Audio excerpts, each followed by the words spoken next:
মহারাজ, আপনাকে নাকি পাজি শিয়ালটা মেরে এই রাজ্য থেকে তাড়িয়ে দিয়েছে। আরে না, আমি আমার গ্রামের বাড়িতে মা বাবাকে দেখতে গিয়েছিলাম।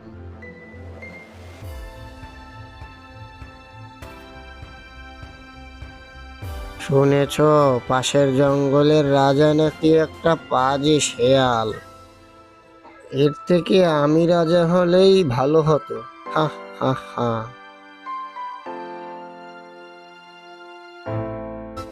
তোমরা যা শুনেছ সব ভুল। আমি আমার মা বাবাকে দেখতে গিয়েছিলাম। তাহলে তো শিয়ালটা আসলেই একটা ভণ্ড মিথ্যাবাদী।